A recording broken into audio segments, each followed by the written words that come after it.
emeğimiz dedik kol kola. Önce insan önce emek düştük yollara. Yolunda birlikteyiz, hizmet işliyiz, hizmet işliyiz.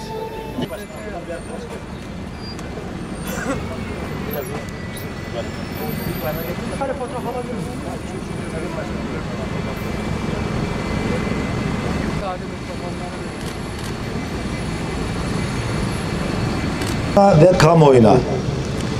Bugün Demli Diyarbakır Büyükşehir Belediyesi yöneticileri tarafından ekmeğiyle oynanan emekçi kardeşlerimize destek vermek, bu haksızlığa karşı emek dayanışmasını gerçekleştirmek üzere buradayız. Onurları, ekmekleri, haysiyetleri için direnen kardeşlerimizi en yüce direniş ruhuyla emeği aziz bilen Genel Merkez Yönetim Kurulumuzun, teşkilatımızın ve 1 milyonu aşan üyemizin dayanışma kararlılığıyla selamlıyorum. Bilindiği üzere başta Büyükşehir Belediyesi olmak üzere demin kazandığı Diyarbakır'daki belediyelerde kelimenin tam anlamıyla bir işçi kıyımı yaşanıyor. Demliler kazandıkları belediyelerde iş başına gelir gelmez haksız ve hukuksuz bir şekilde 748 işçi kardeşimizi işten çıkardı. Bununla yetinmeyen Demli yöneticiler sözleşmeli personeller için de bir kıyım furyası başlatarak şimdilik 190 sözleşmeli personel kardeşimizin işten çıkarma tebligatlarını gönderdiler. Yüzlercesini daha aç bir ilaç bırakmak için tebligat hazırlıklarına hız verdiler. Tamamen ideolojik sahiplerle yapılan bu zulüm karşısında insan haysiyetini önemseyen hiçbir emek örgütünün sessiz kalması düşünülemez. Ancak gelin görün ki bu işin arkasında bizzat bazı emek örgütleri var. Kendi sendikalarından olmadıkları için baskı yaptıkları emekçiler bu baskıya boyun eğmeyince ekmekleriyle oynamaktan çekinmiyorlar.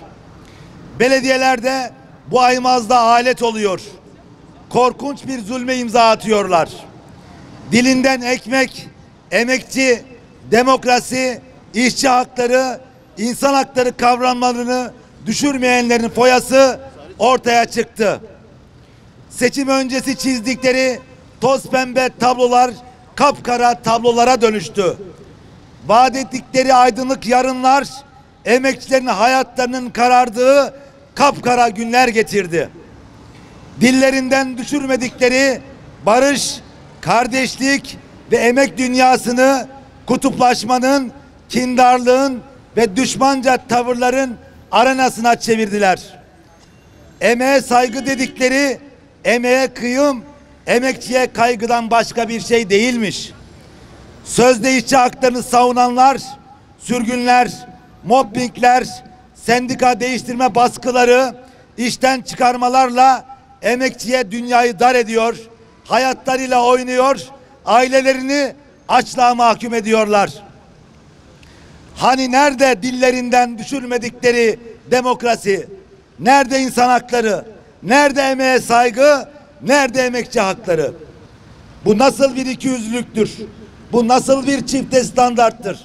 Alın teri ideolojilere, siyasi görüşlere kurban edilecek kadar ucuz değildir. Ekmekleri için direnen değerli kardeşlerim, sizler burada 149 gündür baskılara boyun eğmeden, haklı duruşunuzdan taviz vermeden, emeğinizin hakkını, çocuklarınızın rızkını savunarak zulme eyvallah demeyerek tarihi ve onurlu bir mücadele veriyorsunuz. Bu mücadele bugün maşeri vicdanda yankılandığı gibi er geç duyulması gereken yerlerde de yankılanacak. Bu zulme dur denilecek ve hak yerini bulacaktır. Bundan kuşkumuz yok. Sizin de kuşkunuz olmasın. Buradan bu zulmü işleyen, ortak olan, azmettiren herkese sesleniyoruz. 748 işçiyi haksız bir şekilde aç bıraktınız. 190 kişinin ayrılış tebligatlarını gönderdiniz. Yüzlercesini daha aç bırakmak için tebligat hazırlıklarını tamamladınız. O tebligatları gönderirken hangi yasaya, hangi hukuka, hangi ahlaka, hangi vicdana dayandınız? Zulüm üzerine zulüm ekiyorsunuz. Suç üstüne suç işliyorsunuz. Hukuken suç işliyorsunuz. Vicdanen suç işliyorsunuz. Ahlaken suç işliyorsunuz. Ayıptır, zulümdür, cinayettir. Emekçinin ekmeğiyle oynamayın. Çocukların bedduasını, mazlumların ahını almayın. Milletin verdiği yetkiyi, gücü millete karşı kullanmayın.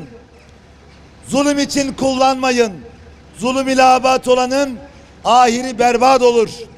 Edi bese. Kimse bu zulme sessiz kalmamızı, bu hukuksuzluğu görmezden gelmemizi beklemesin. Biz bu haksızlığa, zorbalığa geçit vermeyeceğiz.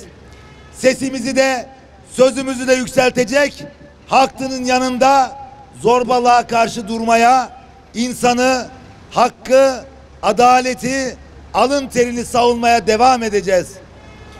Hukuki süreçlerini başlattığımız işçi kardeşlerimizin uğradıkları haksızlıkların en kısa sürede yargı eliyle giderileceğine canı gönülden inanıyoruz. Zorbalara karşı, emek düşmanlarına karşı, onların kirli işbirlikçilerine karşı hak için, adalet için, alın teri için, ekmek için yaşasın emek dayanışmamız, yaşasın emekçi kardeşlerimiz, yaşasın hak, emek, ekmek ve adalet mücadelemiz. Dilene kazanacağız. Dilene, dilene kazanacağız. Dilene, dilene kazanacağız. İşçiyiz, sendikayla beraberiz. İşçiyiz, sendikayla